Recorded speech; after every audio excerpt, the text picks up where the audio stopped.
Welcome or welcome back to my channel. My name is Vanissia. This is the Woolly Worker Knitting Podcast, and today I am joining you for episode 33 of the Woolly Worker Knitting Podcast.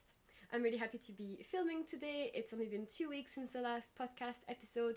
I posted a video last week about my knitting goals and a bit of a sit down and review of how they've been going for the last 6 months. So if you haven't checked that out, definitely go have a look. There's a couple of really cool things in there, I think.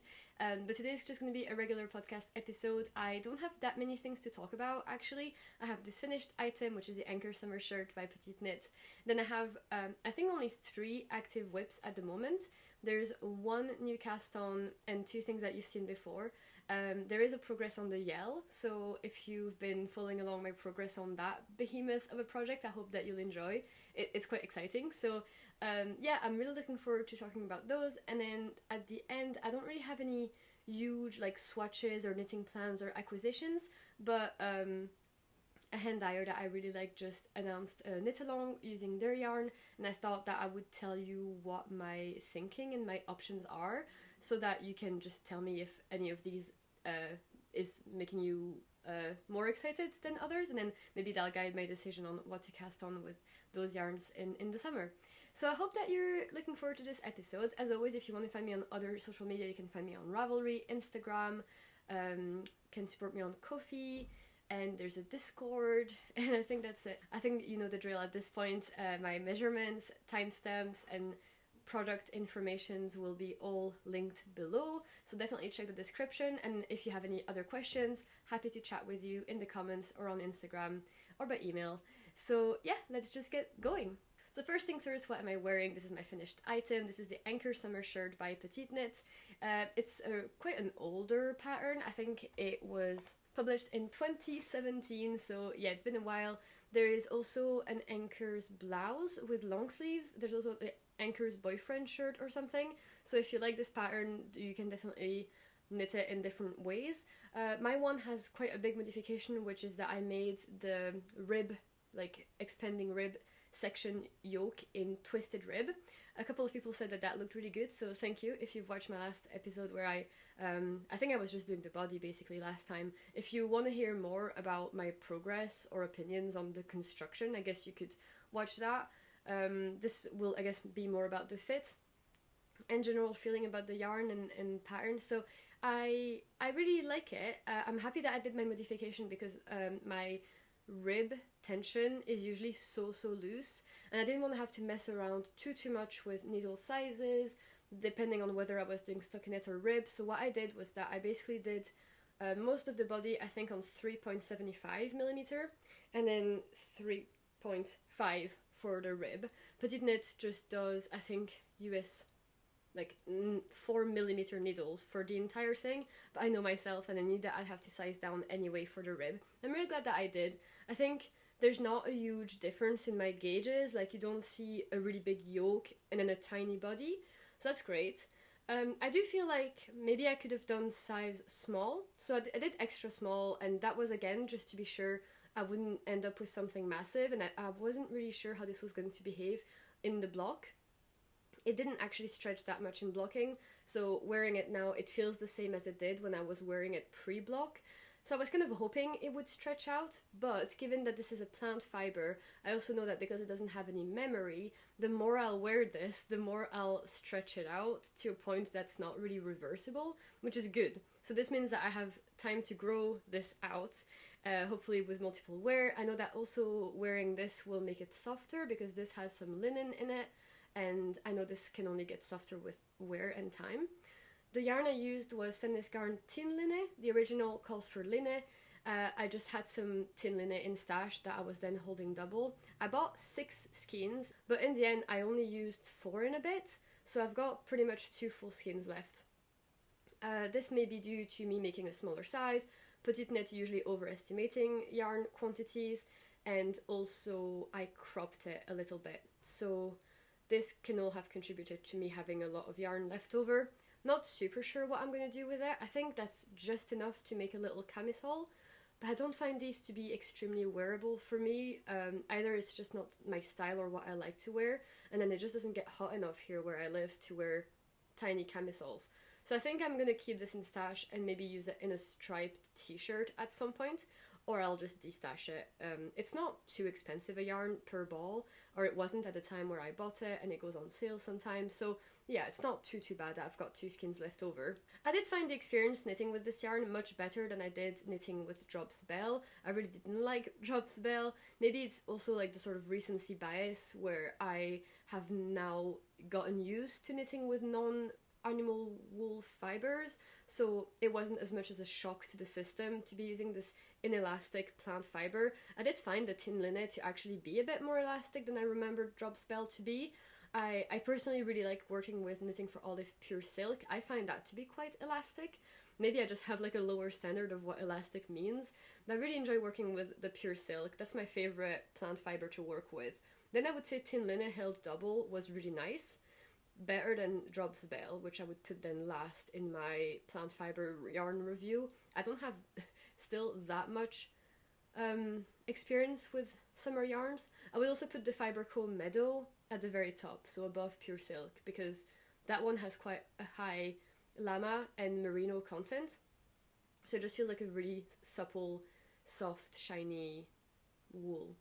I really like that one, although it is really tiny, so the gauge was crazy for that. But I digress. So that's about the yarn. So right now, the fit of the t-shirt, I like it. I think it's funny because it's really not warm at the moment, it's not like I'm overheating in this, but I feel like if the temperatures were warmer, maybe I would regret the arms being so tight. I did it on purpose, where normally I was supposed for my size to increase a couple of times, like on both the body and the sleeve. The yoke is a circular yoke, but there's a few raglan increases here, which you might be able to see. So the very last couple of raglans, instead of increasing on the body and the sleeves, I just increased on the body, but not the sleeve. I did that on purpose because last t-shirt I made in Drops Bell, it had very, very floppy sleeves, especially again with wear, that I found were quite unflattering, a bit distracting and annoying to have this fabric sort of like brush against your armpit. I really didn't like it, so I made the sleeves here more cinched in on purpose, and I'm kind of regretting it. Maybe there's a sweet spot somewhere that I haven't found yet. It's not restrictive or cutting my circulation off in any way, but it's just if I was really warm, I could see that becoming uncomfortable. Maybe it's also just something to get used to, just like the tactile sensation of having those sleeves being quite tight. I'm happy with the length of them. I think I lengthened them because the original was really short. So I just put all of those modifications on my Ravelry, by the way. It's been maybe a week or so that I finished this and blocked this, so yeah, not super fresh. I did a knitted bind off on all of my bind offs. If you remember as well, I picked up and did the color afterwards, so I didn't cast on here, I bound off here. And that was also just the knitted cast off everywhere. I made sure to be quite loose while doing that, both for the sleeves and the body, so it wouldn't be, you know, like very elastic all throughout and then just like a very, very rigid circle at the bottom, so that's fine. It's really easy to put on and take off. Really, really happy with my color and how flat it lays on my chest. There's no flaring whatsoever, no risk whatsoever to have this, you know, stretch out over time. Like, this cast off is actually really sweet in terms of not being too loose and not being too tight, so again, I can put it over my head without issue, and I don't think it's gonna stretch off or lose its shape. So super happy with this color, that's a success. Sleeves, not feeling hugely happy about. The body, I did a couple of body increases. Hopefully I have some photos on screen that show the silhouette of this t-shirt. I felt almost like it was too early to cast off, but I wanted a cropped t-shirt, like a cropped A-line t-shirt. So I trusted my gut and cut off where I cut it off. I think I put on Ravelry like when I stopped the body. And I'm really happy I did. I think it was maybe like 25 centimeters, 24, including rib, since the split for armholes. So yeah, I think that the length of it is perfect. I could have even gotten away with a little more cropped. I'm just not that brave yet, or I don't know, maybe there's a reason why I just always go like a bit less cropped than sometimes what my plan is, so maybe I should just commit to that. But anyway, So overall, yeah, I like almost everything about this t-shirt except the sleeves. I definitely can see myself wearing this much more than I would other camisoles. Like this just feels like such a basic and something that you would just find in a shop, and the fabric will be nice and breathable, and I'm happy with the finishings and the details. It's quite a simple pattern, but I feel like I did it well. So I don't think that this looks too beginnery or anything, and I would recommend the pattern. It's not like the fanciest, like I was saying last time, I think. It's definitely, this is what you get. But if you're tempted by doing this twisted rib modification, you're more than welcome to try. It's really fun, and it wasn't like you had to twist the pearls or anything. It was half twisted rib, so not a bother at all. And it went really fast because you're just looking forward to doing the last radiating section, and then it's already time to do a couple of raglans and split for sleeves. So anyway, total cost of this project I'll put here on the screen. Like I said, I may have bought this yarn on sale, and I always calculate my costs by the meter. So this is why maybe sometimes it might not be exactly what your calculations might be. But anyway, that's what it cost me to make this little tee, which I think is really, really economical. And I am looking forward to wearing it this summer.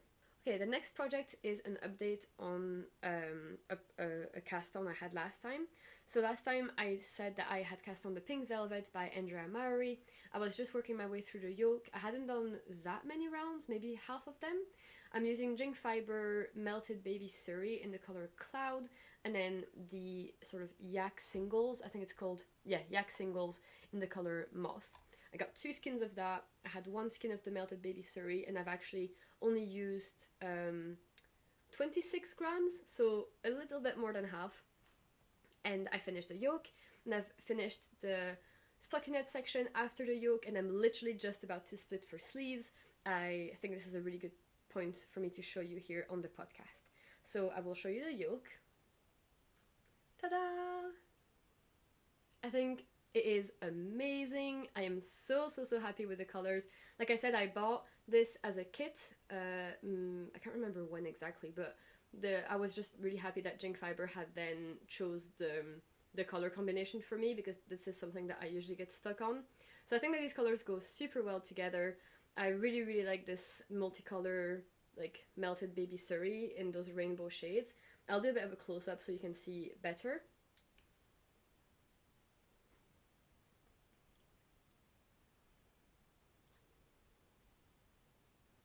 So there are some short rows at the back. This is the front that I'm showing you. I'll show you the back, and you can see that there's more of a blue section here before you start the color work. I really don't mind that Andrea Mowry placed her short rows there instead of having the yoke start immediately. I think there's nothing wrong with that. I again cast on after the ribbing and just started with then the short rows. By the way, Andrea Mowry has you do, what is it? Not German short rows, the other one, wrap and turn. I just substituted that for the German short rows because I prefer doing that. And I know that technically you're supposed to like offset everything by 1 when you're substituting those 2 short rows together, because they treat the turning stitch differently. I just decided to not bother with the calculations for that, so I literally just used the same instructions and the same numbers for the wrapped and turn short rows, and I just turned as a German short row. So and that worked out, so that's fine. They're nice and invisible. Then afterwards I picked up, I had done a German twisted cast on. No, I had done a long tail cast on.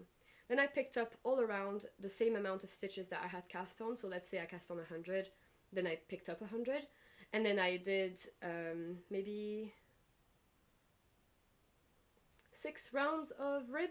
Then I did 2 setup rounds and then tubular bind off. I was careful not to make it too loose or too tight, and I think I did a good job. It doesn't seem to be flaring out, and it's still obviously easy to put over my head. So that's my color. Then the yoke, really easy. There were no parts where I had to catch floats, so that was really enjoyable to knit on. Pattern was really nice and easily memorizable. Like, I think the rows were never more than, like, the repeat was like from 8 to 12 stitches, and then you just repeat that all over. So that was really, really easy to commit to memory, and I think the effect is just phenomenal. Like, this is so great and so graphic. I held my contrasting color dominant, so the feathers are dominant, so I held that on the left. And then I just measured the yoke. I need to correct myself. Last time I said that Andrea Mary has a schematic at the bottom of the pattern, and she has a lot of measurements but no yoke depth measurement. And I said it was annoying because that's like a key measurement that is really, really important to me. But I correct that because actually within the pattern, when you're at this point here where it's like knit until a certain point before you split for sleeves, she then tells you in centimeters as opposed to like knit X rows. So I was really, really grateful for that, because sometimes, you know, they say after the color work, do 2 centimeters of knitting or do 8 rounds of knitting. And you're like, but what is the final measurement? Like, where am I at? But here she tells you knit until the entire thing is, let's say, like 20 centimeters. So that was really, really useful. Super happy. I added like half a centimeter just to be sure, because I really didn't want the sweater to be too close to my armpit. I will say I'm having doubts about this yarn. If you remember last summer, I made some socks in, what's it called? Regia yak merino sock yarn, and it was like merino, nylon, and yak.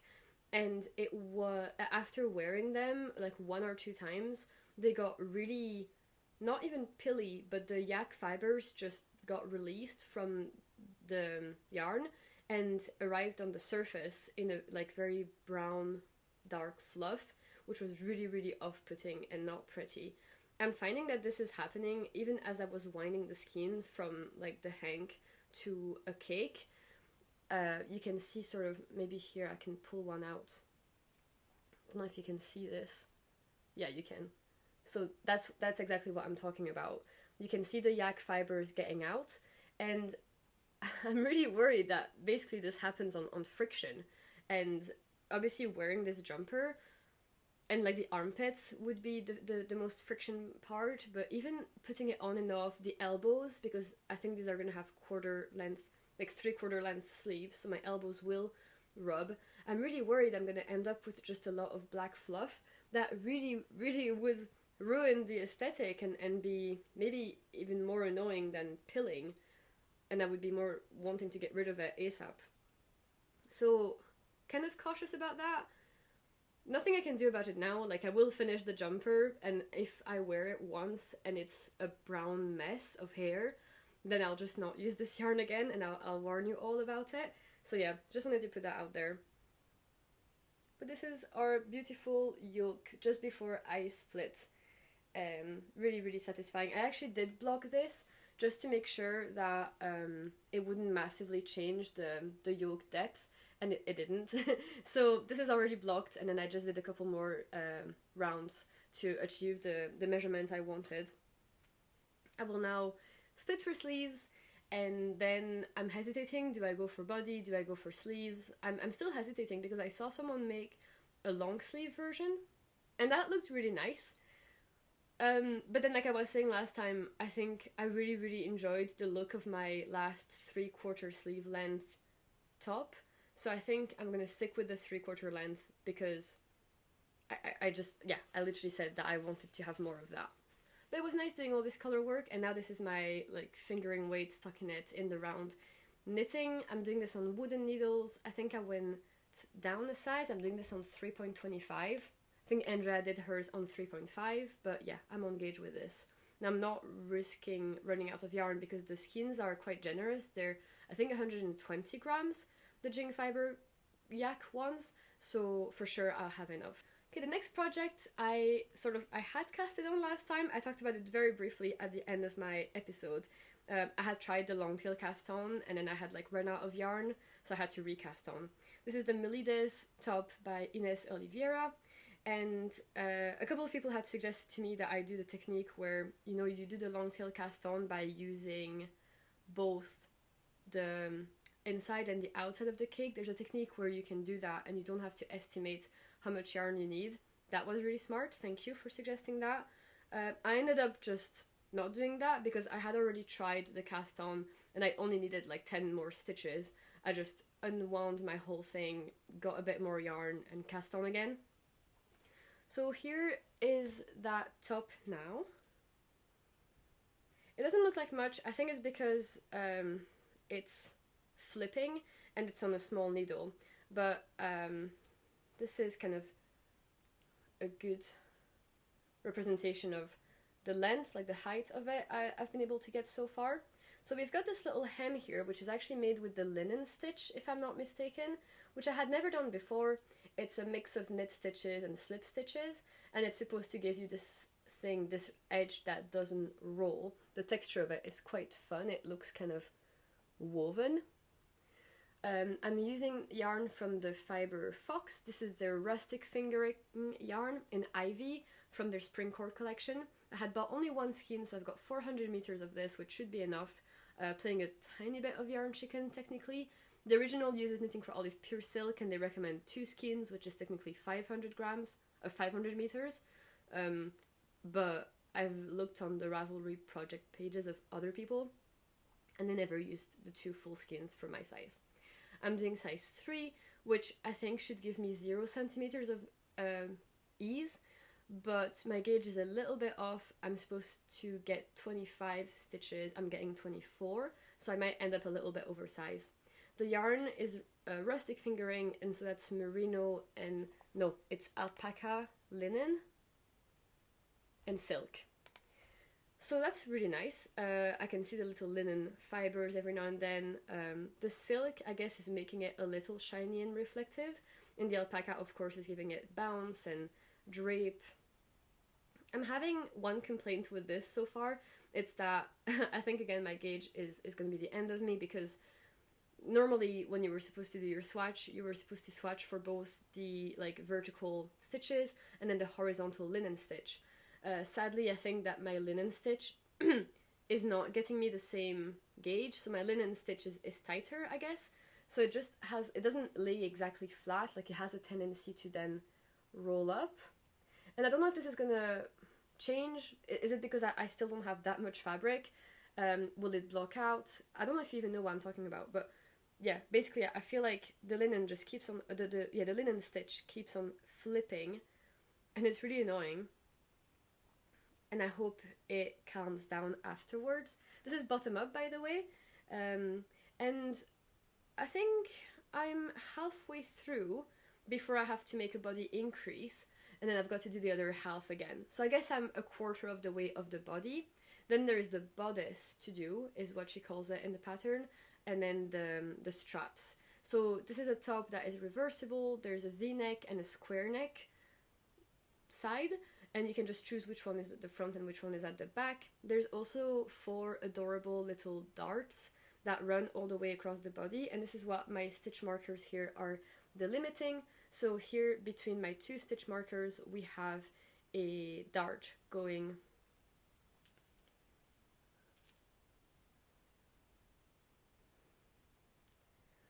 down the body, and I think, again, this is what's going to be the end of me, because it's not the hardest to do, it's just a 2 round repeat, but you just have to remember, are you on the round where you do this, or are you on the round where you do that? And you can read my knitting, I can do that no problem by looking behind my knitting, but it just kind of disrupts the flow of just knit, knit, knit, knit, knit for like miles and miles. So that's why it's not like the funnest thing to work on right now. And also the yarn I'm finding a bit slippery, and I have to look more at my stitches to make sure I'm not splitting it. I think it's just a combination of these things where, even though this is a 99% stockinette project, bottom up, so no shaping at this point, it's still not completely mindless and fast. But I really like the color. I think this is a really nice, what would we call that? Like, not pistachio, like grass green? What green is this? It's called Ivy, but let me know what you think this is. It's kind of, I think it is really nice for my color palette. I think it's a really nice, bright, summery color. It's not too out there like pea shoots from Knitting for Olive, but I had some success making some green things lately, like my Friday tea, and I also liked my mist sketch sweater in this like pastel green. So yeah, looking forward to adding a bit more green to my knitted items collection. And definitely motivated to work on this more. I've got a lot of podcasts to catch up on today, so I think I'm just going to be knitting on this while I watch all the podcasts and see if I can hopefully make my first body increase as a way of getting progress. But yeah, the pattern is really long. I talked about this last time. It's a bit overwhelming. There's a lot of customization options in terms of like depth and length and increase rates, etc. But all of this is sort of happening later. The only thing I really had to figure out was what size to cast on, and technically I had to gauge swatch, then I didn't even do that. So that's my fault for the hem being weird. If the hem flips in the end, it might not matter too much, and if it does, I'll cross that bridge when I come to it. But so far, I'm not like thoroughly enjoying this, but it's a good project to have, and I'm happy I have cast this on. And I don't think it's going to take too long, because once the body is done, that's pretty much like almost everything is done. I think my row gauge is quite off, so I'll have definitely to recalculate the increased rounds for when I'm doing the straps, or the decreased rounds rather. So yeah, that's it for the Melody top. Alright, so next project update is on my Yell cardigan by Mary Wallen. This is my Magnum Opus project, and I had said last time I was kind of struggling to put this back on the needles because I am doing some v-neck shaping, which is not in the pattern, and I had kind of forgotten like how far apart they were or what row I was at, because it has been a long time now since I've worked on this. So this is the beauty. This is my Yell cardigan. It's a little folded right now, but you can see this is kind of what we start with. This is also bottom up, so this is all the colorful part, and then you've got the motif section here where I've actually split for arms like quite just really recently. So yeah, basically, long story short, I have not worked on this anymore. I've basically decided to do a different part of the pattern, which is the sleeves. So Mary Wallen has you normally do the whole pattern, and then you stick the armholes, and then you pick up stitches and you do the sleeve top down. And then I was watching a lot of different podcasters like Taylor Owen and 100 Acre Wool, who both said that they decided to do the sleeves the other way up, I think. Definitely 100 Acre Wool did that, so she did them bottom up to then match the stitch direction of all the color work. And also I guess it gives you a bit more flexibility, because here with the sleeve, if I'm starting bottom up, I'm doing all those like pink and green sections, and then afterwards for the black and white motif, I can make that as long or as short as I want, and it's easily like rippable, or I can add more rounds to make sure my sleeve length for that drop shoulder cardigan is perfect. If I was doing the opposite, where I was doing top down, I would first have to do my black and white section, and then pretty much halfway through the arm estimate where do I start doing my big 20 centimeter section of pink and green color work. And if I got that wrong, it would be really hard to then add or remove rows from there. So I think I really like having the option to basically estimate my sleeve length much later. The other thing I had to estimate then was my circumference. I looked at my gauge, looked at my armhole depth I'm aiming to get, and my circumference of sleeve that I wanted to do. I put again all of this on my Ravelry, but basically I decided to cast on 64 stitches at the bottom, and my plan was to just do a very straight sleeve and to just attach it later on to the armhole steek.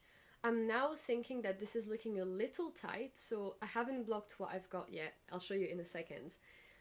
I will block it, see if it changes, and if it's a little too small, what I've done so far is basically this section. If it is small, I'll add a few stitches then before going for the rest of the armhole. Ideally, I would have my pattern repeat, continuously all the way around. There wouldn't be a jog or like a line of the pattern not matching up.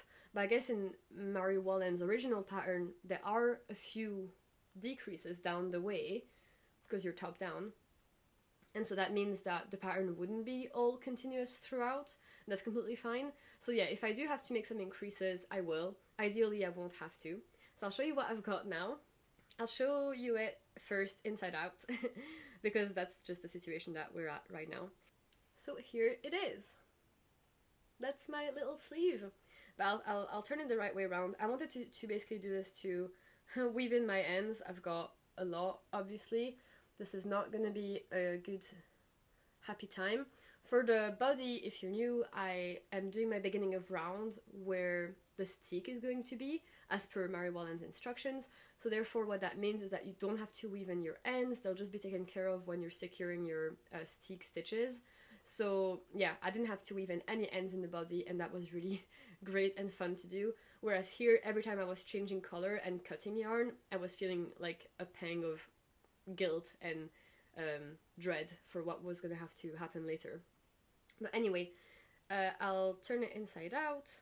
And another modification that I did here on the sleeve that I intend to make on the body as well was that normally the original has your cuffs and your hem made with moss stitch border of just like maybe 6 or 8 rounds, which a lot of people have complained about rolling and it not settling well. So what I knew I was wanting to do was a folded hem. I really like folded hems. I know this is not the most traditional thing and it may not complete the look of this type of garment, but I really like it. I think it really adds like a nice neat edge here, and it goes well with obviously my other colors. So this is what I intend to do for the body. I haven't done that yet. It's on a provisional cast on like piece of scrap yarn, but what I'm going to do afterwards for the body is just do the exact same thing here with the same amount of rounds.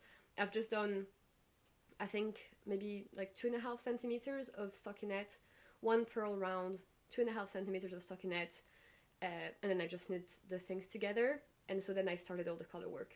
So I hope that makes sense. And yeah, here's my lovely little sleeve cuff so far. I love it. This was extremely fast. I think it took me 2 days. The thing I'm having now is like the second sleeve syndrome, where I've just barely cast on my second sleeve. And this is taking me like, this has taken a week to even get to this point. So obviously this is not as fun the second time around. But yeah, I'll try this on, putting my fingers through all the ends here. Yeah, so this is what we have, and it's really great. Like, so right now this fits great, and this is the problem that I'm thinking if I was wearing a long sleeve top underneath, this would be a bit tighter already. And obviously my arm is only gonna get like thicker as we get to my bicep as opposed to like my wrist. So I think this is kind of the length that I want, just at my wrist. And yeah, just continuing here. I think the drop shoulder, I don't know, like maybe goes here. So we don't have that much. Well, actually we kind of do. But yeah, I think this is great. I'm really happy with this. I've been doing this on Magic Loop, and it's definitely not the neatest at the join. I think the join of like the of not the beginning of round is fine, and then the beginning of round is a bit of a mess. I guess I'll show you so you can see for yourself.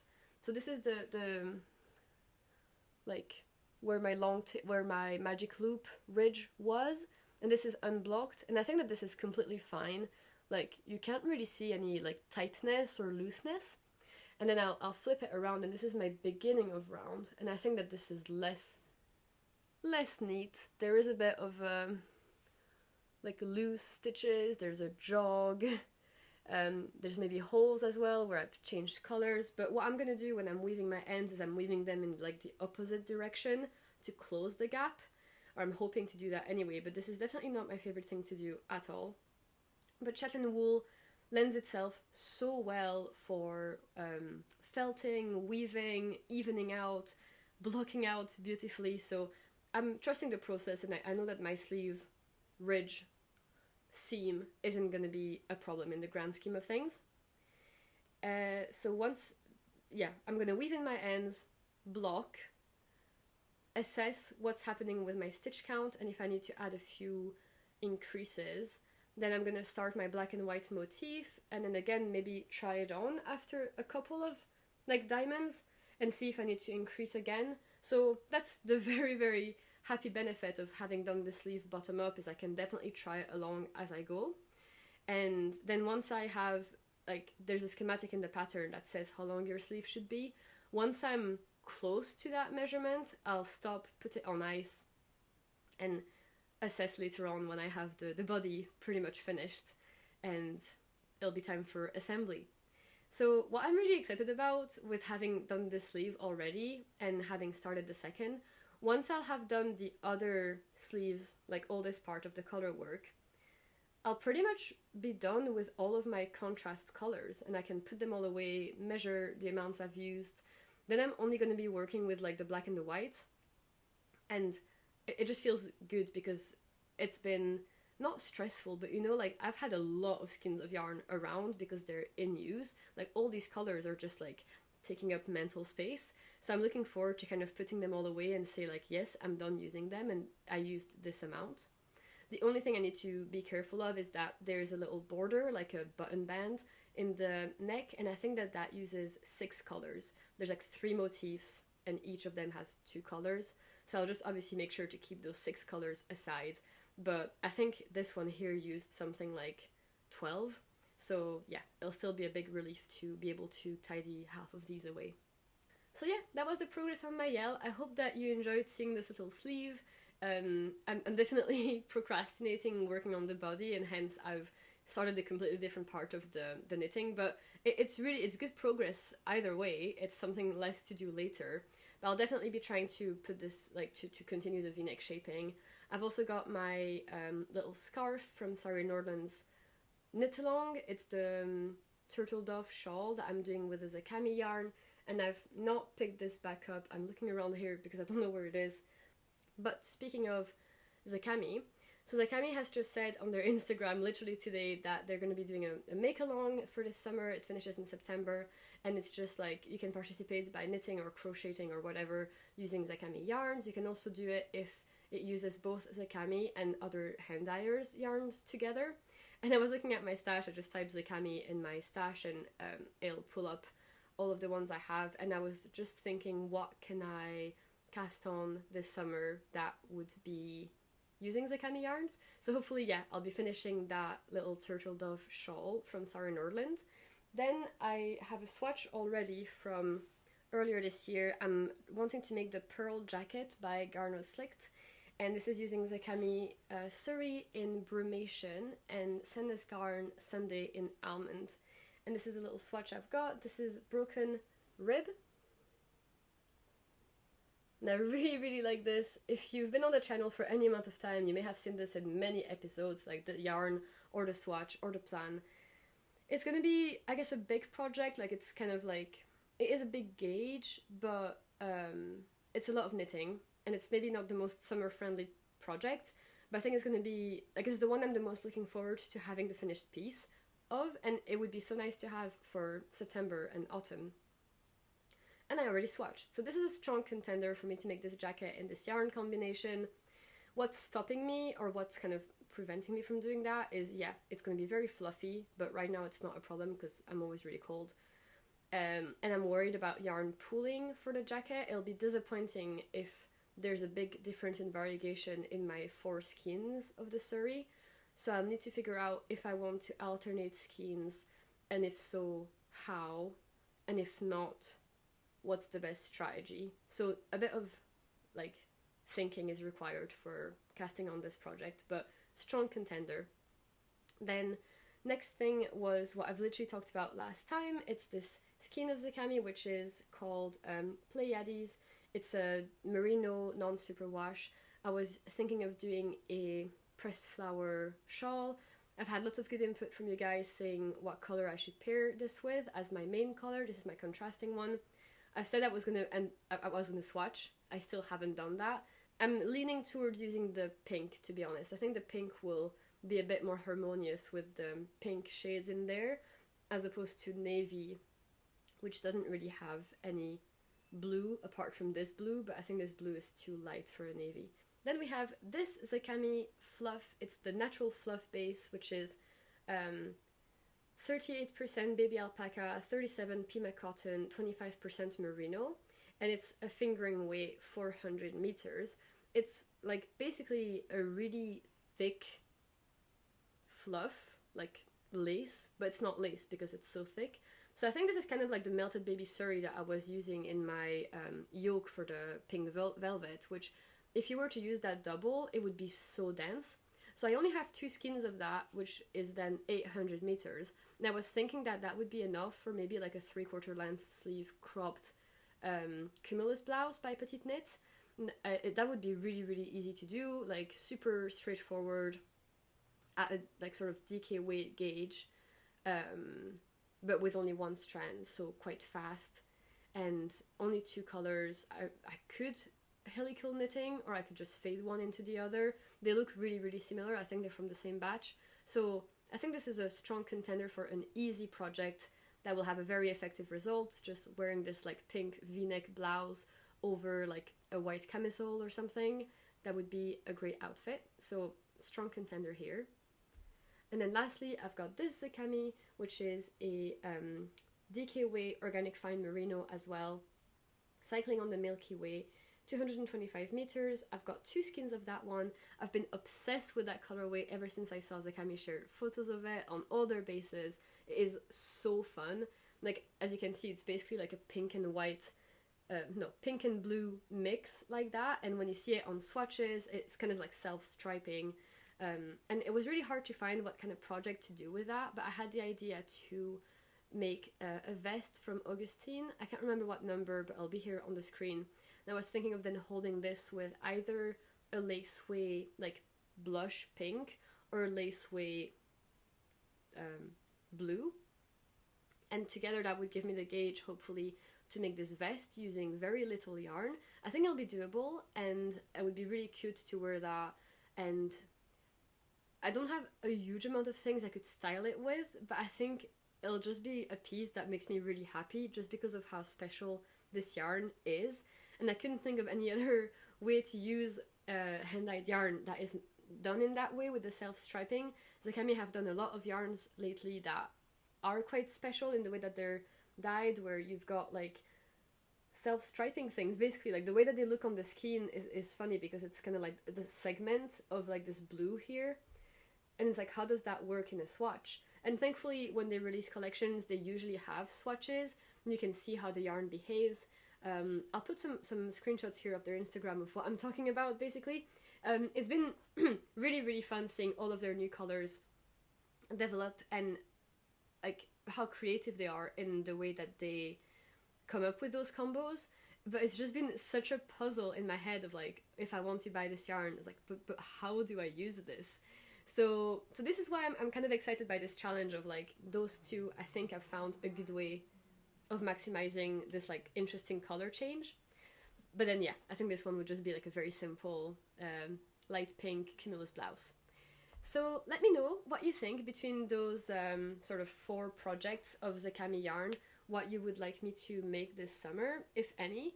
And let me know if you're intending to participate in this knit along with your Zakami yarns. I'm sure a lot of you in the UK have some. And if you're not into hand-dyed, then this section definitely wasn't for you. So that's it for that section. I hope it wasn't too long or too boring, but I was just feeling very, very inspired by that announcement of the knit along today. So that's it for my podcast today. I hope this was still interesting, even though it wasn't as progress heavy as other things have been. I'm still not fully out of my like knitting funk or like summer funk. It's still quite dreary here and not very sunny or hot, and I still don't have a lot of knitting mojo, not a lot of purchases either for yarn, so it's just been kind of boring here in the woolly worker's life, but it's fine. Life doesn't have to be hectic all the time. I really don't have any more reason to keep you here, so thank you so much for watching. If you like this video, don't hesitate to click on the like button, leave me a comment, tell me what you think about any of the things that I've mentioned today, and consider subscribing if you haven't already. It really helps the channel. Hope you're having a wonderful day so far, and I hope that you have a good rest of your day wherever you are. Happy knitting, and see you all later. Bye!